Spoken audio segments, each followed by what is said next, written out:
Zimmerman, I'm a senior. I'm Charlotte Abbott, I'm a sophomore. I'm Caitlin Reed, I'm a junior. I'm John Connolly, I'm a senior. I'm Kathy Yan, I'm a junior. And we're Charter's Jefferson Council. This year our council consisted of 33 people with representatives from all 4 grades. We were split among 7 committees, and together we worked to fulfill the 7 SIA goals. In addition to meeting regularly during the school, we did a number of events outside of the classroom. For example, we went to North Bay Adventure Camp, where we participated in a summer leadership retreat where we did a number of team building and leadership activities. This really set the groundwork for a year to come. In addition, we went to the UD Leadership Conference, and we are happy to announce that we had the highest number of attendees ever in our council's history. We also hosted an ugly Christmas sweater party where we were happily able to incorporate a full council service project. One of our trademark events every year is our annual service day. Many students find this function extremely rewarding, and it causes them to continue serving even after this day is ended. For instance, one of our students, Sean Rigby, was so affected by her experience at Rockland Place that she decided to gather a couple of friends and regularly return to the retirement home to entertain some of the residents with musical performances. It is incidences like this that make all of our meticulous planning and coordination extremely worthwhile. It's also community events like these that allow our body to remain so active in their volunteering, even while maintaining a rigorous course load, including sports and extracurriculars. That said, this year our student body actually increased its volunteer hours to an impressive almost 37,000 hours. So with only 970 students in the school, that equates to nearly 40 hours of service per student in a school where service is not even a mandatory graduation requirement. So at $22 per hour, our financial impact, we also increased it to over $800,000. You can do the math. This year, we vigorously attempted to meet our SIA recruiting requirement by attempting to induct the Christiana High School and the Wilmington Friends High School into the program. Unfortunately, due to circumstances outside of our control, we were unable to accomplish this feat.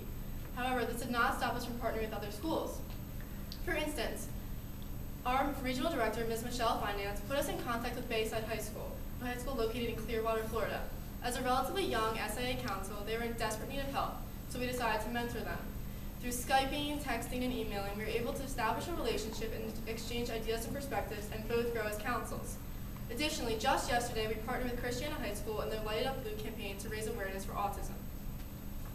We actually kicked off our partnering this year in November by working together with Nor Enterprises in Wilmington for the 2nd year and leading the high school initiative on fundraising turkeys for their 30th annual Thanksgiving turkey giveaway. We incorporated other schools in the area who had SIA programs like Sally's and AI. They helped out by donating turkeys and canned goods.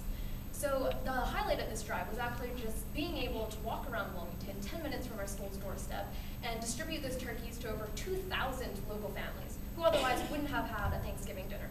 So it's being able to see that kind of impact that our close to home focus on service generates. That's what we're all about.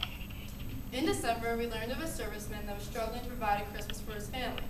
So we decided to, as a council, adopt his family, and we're proud to donate almost $4,500 worth of presents to these children. We had the pleasure of being able to personally deliver the presents to the family at the National Guard's base. And my personal favorite part of the whole experience was being able to see the kids' eyes light up when they realized that their bag of presents were actually taller than they were, especially when they realized that they were actually receiving presents this year. Also in December, we partnered with Kind to Kids, which is a local organization in Wilmington which supports foster children. We actually had the founder of Kind to Kids come in and talk to council, and she encouraged us to organize a toy drive at our school. Now, there are actually 2 toy drives previously planned, but we were determined to go ahead. We ended up collecting about 200 toys. We delivered them to Kind to Kids headquarters, and that means 200 foster children in Wilmington who otherwise would not have received Christmas presents got a Christmas present this year. Now, our biggest event of the year was the first ever Be Positive High School Dance Marathon. We worked closely with this organization starting back in June, and we were even able to have Mr. Joe McDonough, the founder of this organization, come in and share his story with our students. This really rallied our students and got them excited for this event. My personal favorite part of this entire process was meeting Cara. Cara is a Be Positive hero and a cancer survivor. Throughout the night, we discovered that she actually attended our moderator's son's school, so this little personal connection really showed me firsthand the direct impact of our hard work. So without the support from charter students, none of the previous events would have been possible. One way in which we strive to involve our students is through the Pres Says, a TV show broadcasted by our president, Mr. Baldwin. On the show, he highlights our upcoming events and our previous successes. In addition, we engage our outside community and strive to grow the program of which we do so is appearing on Community Crossfire, a TV show by Mr. Norman Oliver. One thing that's been important to us this year is finding new and creative ways to get the community involved with what we're doing in volunteer work. One way in which we've been able to do this is through the implementation of a volunteer bank, which is a list of organizations and ways to contact them, which we created this year and posted on our school's bulletin board. This allows interested students to get involved with the charity of their choosing. Additionally, this year we decided to focus only on local charities in and around Wilmington. This allowed us to really see the impact of what we're doing in the community, which is for us the most powerful thing. As we mentioned earlier, we were the first ever high school to host a Be Positive Dance Marathon.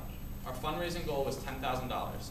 Through the creation of a website, through email campaigns and other fundraising strategies, we are happy to say we beat our goal. Although preparation for this year's competition has concluded, we still look forward to future events like our banquet, where we honor our monthly Jefferson Award winners, as well as grant 2 scholarships to deserving students in leadership and volunteerism. In addition, we plan to participate in William Penn's 909 roadside cleanup.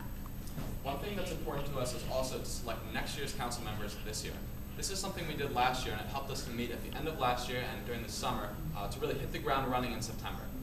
Finally, Mr. Norman Oliver, the founder of Nor Enterprises, contacted us about beginning a mentoring program to help elementary school children socially and academically in the Southbridge area of Wilmington. This is something we're going to start at the end of this year and continue strong into next year. Thank you so much to everybody who came out to support us today, and thank you very much.